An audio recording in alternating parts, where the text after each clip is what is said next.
Hi, I'm George K. This is my father Niels. Hi. Welcome back to another episode of Father and Synthesizer.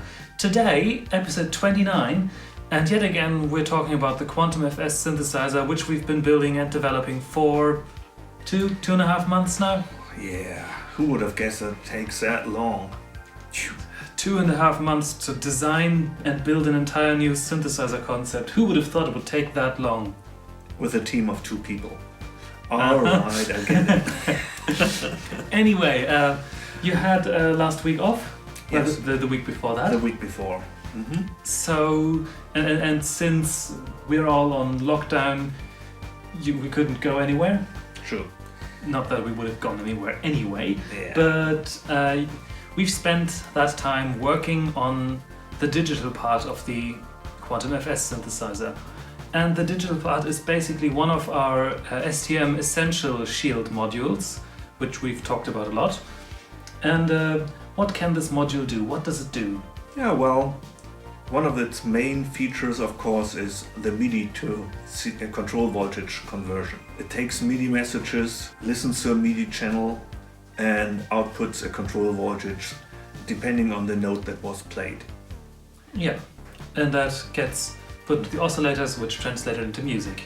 Now this one is a bit more specific, because this doesn't only interpret MIDI on, off and note information, but also aftertouch.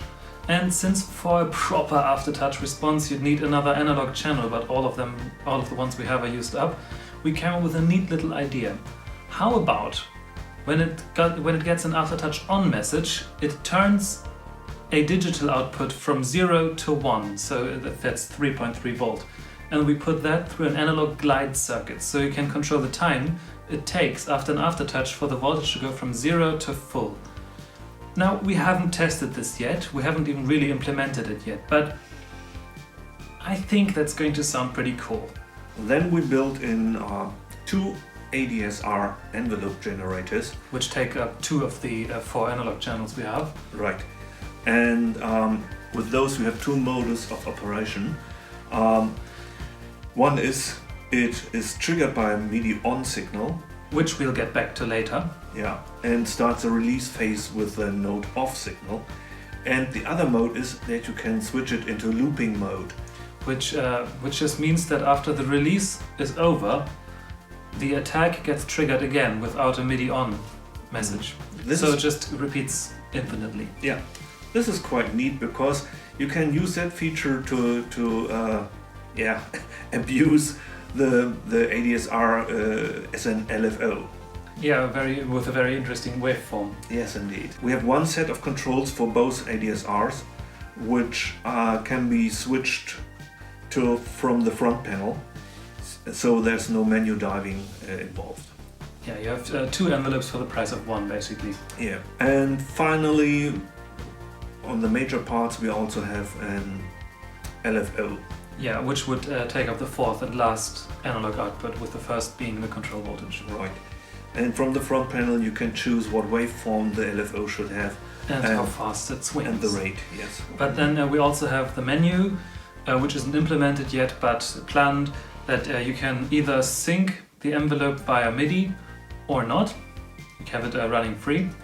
And we also want to have a key sync feature and a delay time, so that the envelope resets to the 0 when you press a key, so when it gets a MIDI on message. And the delay would be you press the MIDI on, then it waits time X and then starts the LFO. And then we also have the tuner or frequency counter, because it isn't a proper tuner yet. Mm-hmm. But that's a circuit you came up with on your own, didn't you? Yeah. Yeah, this every essential shield comes with a transistor input stage, that goes to one of the inputs that can trigger an interrupt. Yeah. So this takes now the frequency of one of the oscillators, which one you can choose from the front panel, and then interrupts are generated, and they increase a counter. And if you do that in a specific time frame, in our case we measure the interrupts for 500 milliseconds, half a second, and then just multiply the result by 2 and you have your frequency. Right now we have it show as a numbered frequency and not a musical note, but like you would have it with a guitar tuner or something, but we're going to implement that soon. This is all the small stuff that still needs to be done. Bells and whistles. Then we also have finally finished the distortion and hooked up the distortion unit in the synth, which you'll probably hear in the demo. And then, Niels, what went wrong? Oh dear. Well, first I took the synth upstairs in my studio to see how it works with my setup, and I have a DX7 Mark II as my master keyboard, and whenever I pressed the key it would trigger the envelope on the Quantum, and when I released the key on the DX7 it also triggered the envelope on the Quantum. Now, how could that be? Well, we were puzzled. But today, when we made a walk around the neighborhood, it came to us. Yes, very obvious. The DX7 II is a very, very old synthesizer from 83 or 84. And it doesn't do MIDI off properly. It sends a MIDI on message, and instead of a MIDI off, it sends MIDI on again, but at the velocity of 0. And we haven't implemented velocity yet, so it just sees MIDI on twice and triggers twice. You just wrote a fix for that, and I'm going to test that in the morning. Within 10 seconds or something like that. Yeah. Right. Hell. Then you fried an STM again. I tell you, it's good to source cheap parts like we do from China. Yeah, but saves a lot of money. Yeah, I tell you, don't go cheap on the power switch. This is what I did, and so now what happened? I turned the switch quite slowly, and it gave us a big bang and a pile of smoke. Yes. And we thought, oh god, the entire synth is fried. Yeah, that was a shocking moment. And then we did some damage control and found out, okay, the synth lives, everything's perfect, but the STM got fried beyond repair. And worst of all, my FTDI adapter, which I used to program the STM, got also fried. And we only had like 4 of those, and the newer ones aren't working anymore. We have a solution for that, but we're going to talk about that in our STM Essential video, which is also coming sometime. And then we also have the oscillator 3 issue, which we haven't fixed yet because we don't know what's going on. Every time we turn on the synth, oscillator 3 is tuned differently. Just a little bit. Yeah, just like 20 hertz or something. A little bit. No idea why it does that, but I can live with that. Right.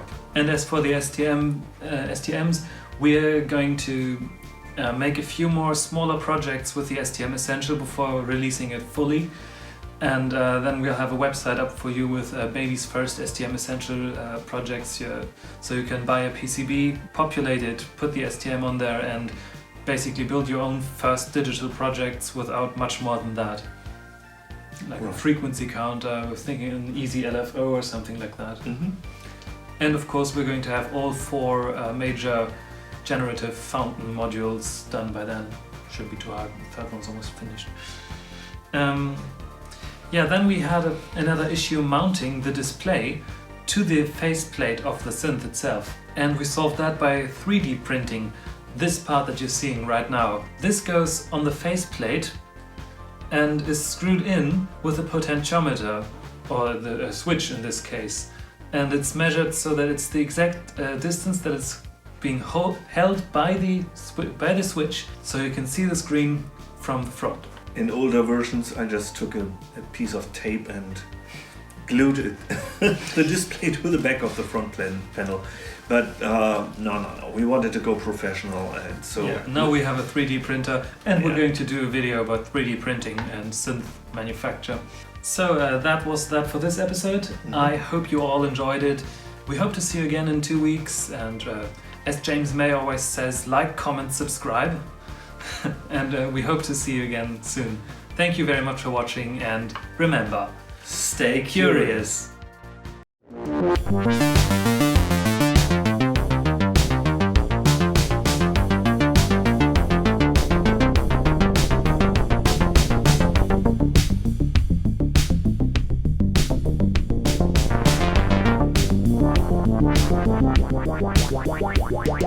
Wow.